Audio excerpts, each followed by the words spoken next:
سن 1857 کے غدر کے بعد، جب رہی سے ہی جو مسلمانوں کے جو تعلیمی نظام تھا جس کی کفالت انگریز کرتا تھا، اور مسلمانوں نے چونکہ بڑھ چڑھ کے مخالفت کی تو انگریزوں نے اس کی سرپرستی چھوڑ دی۔ آپ کو معلوم ہوگا کہ مفتیوں اور قاضیوں کو تنخواہیں بھی ملتی تھی، اور اس وقت ناراضگی اس کی ہوئی اور مسلمانوں کے تمام تر تعلیمی نظام متاثر ہو گئے۔ اس وقت ہمارے علماء اٹھے، حضرت مولانا نامتوی رحمۃ اللہ اٹھے، اور اس نے اس عبوری حالات میں اس نے یہ سمجھا کہ بھئی دنیا تو ہم سے رخصت ہو گئی ہے نا، دین کو بچایا جائے، ایمان کو بچایا جائے۔ اس نے کم از کم ایمان کے تحفظ کے لیے ادارے قائم کیے۔ تھوڑی دیر کے بعد ہی سر سید علی رحمٰ نے دیکھا کہ بھئی اس قسم کے اداروں سے ایمان کا تحفظ تو ہو جائے گا، لیکن دنیا نکل جائے گی ہاتھ سے، تو پیارے آقا نے کہا کہ غربت بسا اوقات انسان کو کفر تک پہنچا دیتی ہے، میری قوم تو مفلوق الحال ہو جائے گی، اس لیے جدید سائنسی اور جدید علوم سے بھی جوڑا جائے۔ علامہ شبلی نے دیکھا کہ مولانا منگری نے دیکھا کہ سر سید کا دعویٰ پورے طور پر سچ نہیں ہے، تو انہوں نے پھر ندوۃ العلماء کی تحریک چلائی جدید نافع اور قدیم صالح کی بنیاد پر۔ آپ دیکھیں اس کے باوجود بھی، جدید نافع اور قدیم صالح کے باوجود بھی مدرسوں کے نصاب میں ایک بڑی تبدیلی ہونی تھی۔ ابھی مودی نے پچھلے دنوں میں 1000 کے 500 کے نوٹ بند کرائے، اور آپ دیکھیں گے کہ وہ پرانے جو نوٹ تھے بڑے دبیز کاغذ کے تھے، بڑے چکنی کاغذ کے تھے، اس سے بہتر تھے۔ لیکن اگر کسی نے کہا کہ نہیں میں نوٹ نہیں بدلوں گا، پرانے نوٹ کو رکھوں گا، تو میں کہہ رہا ہوں کہ اگر نظام کے بدلتے ہوئے آپ نے اپنے سکے تبدیل نہیں کیے تو آپ کے سکے عجائب گھر کی زینت تو بن سکتے ہیں، بازار کی قیمت نہیں بن سکتے۔ نتیجہ یہ ہوا کہ آج ہمارے بہت سارے دینی اداروں کے جو اسناد یافتہ لوگ ہیں وہ سکے رائج الوقت نہیں ہیں، بڑی پریشانی ہو رہی ہے، اور بہت دیر کر دی صنم آتے آتے، اور نتیجہ یہ ہوا ہے کہ ابھی چند سالوں سے ایک نئی تبدیلی آئی ہے اور خوشگوار تبدیلی آئی ہے۔ چلیے جب جاگے تب سویرا۔ بہرحال یہ چیز میں آپ کو آن ریکارڈ دعوت دینا چاہتا ہوں کہ میں جس ادارے سے تعلق رکھتا ہوں اور فکر و نظر جامع رحمانی کا ترجمان چینل ہے، وہاں دارالحکمت ایک شعبہ امیر شریعت مولانا احمد ولی فیصل رحمانی صاحب نے قائم کیا، جس میں آپ کو سن کے خوشی ہوگی کہ دینی نصاب جو ہے اسلامیات اور اسلامک تھیولوجی جو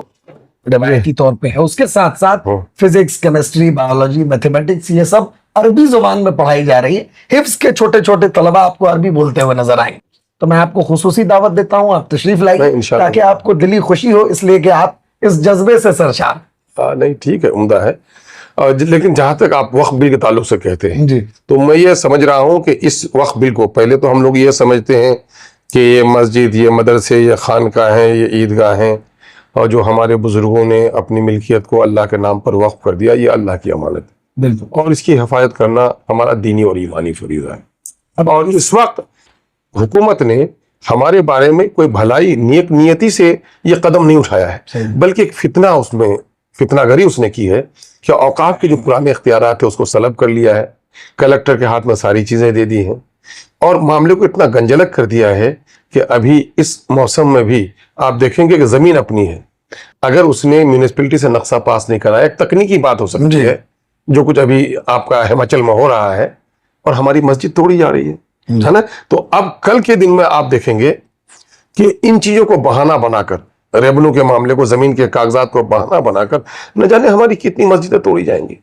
ایک بابری مسجد نہیں، ہزاروں بابری مسجد کا سانحہ ہمارے درمیان میں ہوگا۔ ابھی وزیر اعلیٰ کے نالندہ میں 5، ابھی میں گیا تھا، وہاں کے آفیسر سے ہم لوگ کی میٹنگ تھی کمیٹی کی، آفیسروں نے اعتراف کیا کہ 5 حساس قبرستانوں کی گھیرا بندی صرف ایس پی اور ڈی ایم کے مداخلے سے نہیں ہو رہی ہے، کہ ان لوگوں نے مداخلت کرتے ہوئے کہہ دیا ہے کہ ان پر جو ناجائز طور پر لوگ قبضہ کیے ہوئے ہیں، یہ فتنہ کھڑا ہو جائے کہ وہ ہاتھ نہیں ڈال رہے ہیں، اور ہزاروں قبرستانوں پر لوگوں کے ناجائز قبضے ہیں، مردوں کو دفنانے میں دقت ہو رہی ہے۔ کل جب قبرستانوں کا معاملہ وقف بورڈ کے سامنے میں مشکوک حالات کر دیں گے، یہ نیا فتنہ پیدا کر کے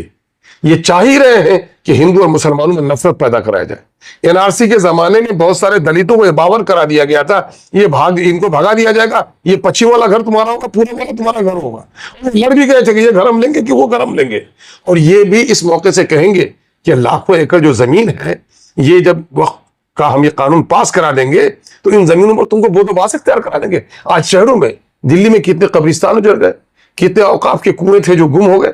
کتنے اوقاف کے جو تالاب تھے وہ گم ہو گئے، ہے نا۔ تو آج پٹنہ شہر میں اوقاف کی زمین پر ناجائز حکومت کا قبضہ ہے۔ تو یہ تمام تر فتنے، میں سمجھتا ہوں کہ معاملہ صرف وقف کی جائیداد کے غصب کا نہیں ہے،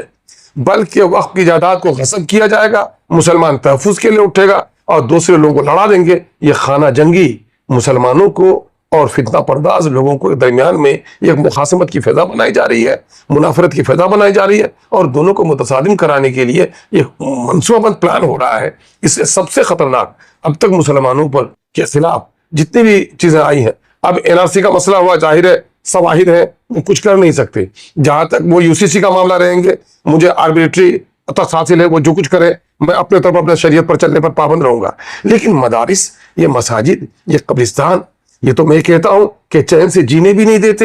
اور سکون سے مرنے بھی نہیں دیتے۔ یہ تو جینے میں ہی داڑیاں نوچی جا رہی ہیں، ٹوپیاں اچھالی جا رہی ہیں، برقعے پاس کیے جا رہے ہیں، اور مردے بھی دفنائے نہیں جائیں گے۔ کچھ دن پہلے کا معاملہ ہے، میں تھا دوسری بار ہمارے پاس ہی گیا کہ 78 کا قبرستان ہے،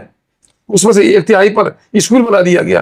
1/3 پر تالاب ہے، اور 1/3 جو بچا ہوا تھا اس پر بھی فتنہ پرداز لوگوں نے میرے بچے کی میت کے بعد دفنانے نہیں دیا۔ 24 گھنٹے تک لاش اوپر رہ گئی، اور جب SP اور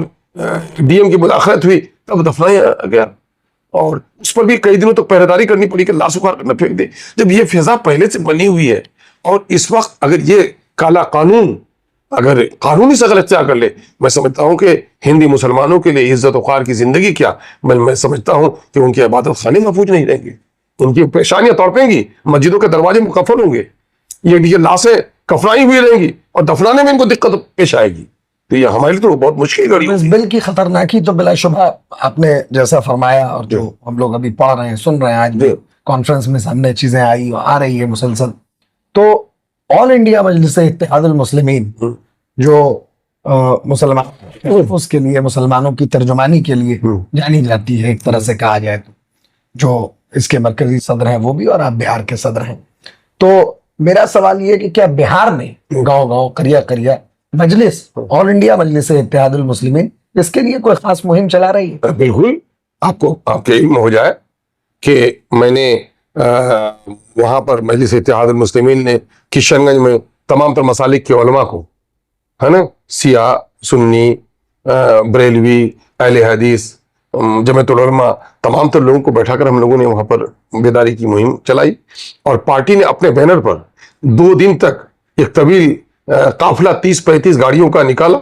ہے نا، پورے کشن گنج ضلع میں اور اس کے اطراف میں، اور اس کے ذریعے سے ہمارے جو دوسرے کارکن دوسرے اضلاع میں ہیں اس کو کافی وائرل کیا، اور اس سے کافی مثبت اثر پڑا ہے، لوگوں نے کہا، ہے نا۔ بیداری کی مہم مسلسل ہم لوگ اخباروں میں بیانات، ہینڈ بل کا تقسیم کرنا، نکڑ سبھائیں کرنا، کٹیہار میں ہمارے عادل حسن صاحب ایڈوکیٹ نے کیا، ہمارے غیر مسلم دوست ہیں، سیکرٹری ہیں ہمارے رنجت رانا صاحب نے، اس نے چمپارن کے علاقے میں اس کی تحریک چلائی، اور ہم نے سیمانچل میں اور پورے بہار کو پیغام دیا اس کے تعلق سے۔ تو الحمدللہ اخبارات کے ذریعے سے، آپ جیسے لوگوں کے، محسنوں کے، میڈیا کے ذریعے سے ہم لوگ نے پورا کام کرایا اسے۔ بہت بہت شکریہ سر آپ کا، بڑی بے باکی کے ساتھ اور بڑے ہی سلجھے ہوئے، صاف ستھرے اور بالکل اسٹریٹ فارورڈ انداز میں جناب اختر علی مان صاحب نے اپنے تمام خیالات کا اظہار کیا۔ تو کیمرہ مین محمد افتخار اور دلشاد کے ساتھ فضل راما رحمانی، پٹنہ، بہار۔